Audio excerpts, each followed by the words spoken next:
Today in Portland, the city's leaders are challenging federal actions after a protest escalated in an unexpected way.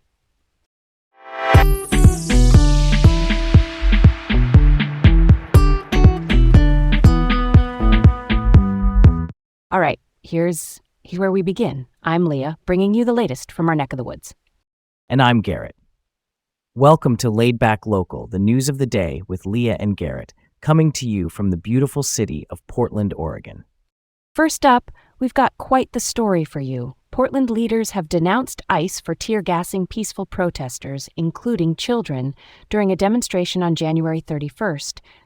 So this protest was actually organized by local labor unions as a response to ICE's violent immigration enforcement activities across the country. Things turned chaotic when federal agents decided to use tear gas on a crowd that included kids and the elderly. Mayor Keith Wilson stepped in, calling for accountability. He even demanded that ICE agents resign after this incident. That's a pretty bold move, right? And Garrett, guess who else showed up? A large group of cyclists supporting Alex Preddy, who was tragically killed by federal agents in Minneapolis. It really highlights how this protest is part of a larger national movement against ICE. Yeah, Leah. Using force like that on peaceful protesters, it's just not right. It makes you wonder about the federal response and the long-term effects on community trust.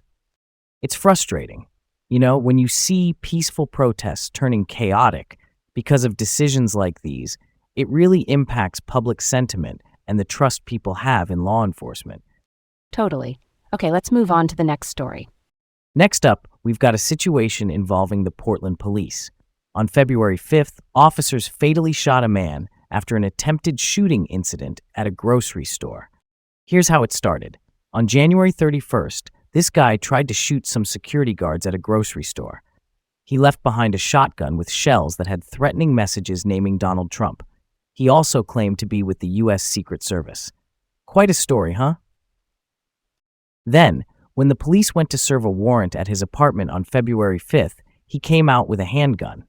Unfortunately, this ended with the police shooting him. That's so wild.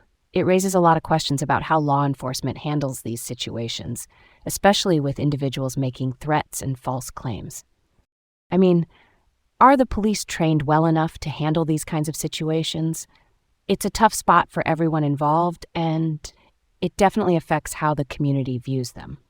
All right, let's roll on to the next story. Here's where it gets really interesting.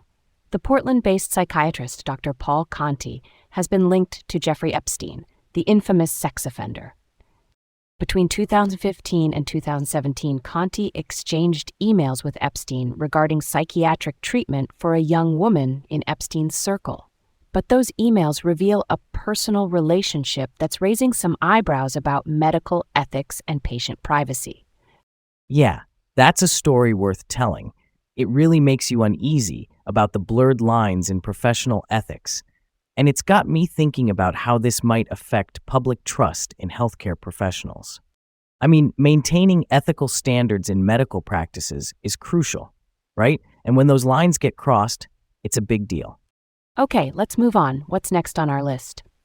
Next up, we're talking about TriMet, Portland's public transit agency. They're facing a whopping $300 million budget shortfall, which means some serious service cuts are coming in August. They've already cut $150 million since July 2025. And here's a curveball. The failure of a proposed payroll tax increase didn't help their situation. They're even dedicating more than $83 million to security efforts, which is more than double from 3 years ago. That's a no-go for me. These service cuts are going to hit the community hard, especially those who rely on public transportation every day. We really need sustainable solutions and to secure alternative funding sources. Public transportation is vital for so many people. On to the next thing. Last up, we've got some financial news from the Portland Housing Bureau. They've uncovered an additional $15 million in unspent funds. These funds come from the city's transient lodging tax and short-term rental fees. And let me tell you, this discovery could have a big impact on ongoing legislation addressing homelessness and affordable housing. The City Council is planning to investigate why these funds weren't disclosed earlier. It's a bit of a mystery, isn't it? Absolutely, Leah. I'm surprised and kind of concerned about these undisclosed funds.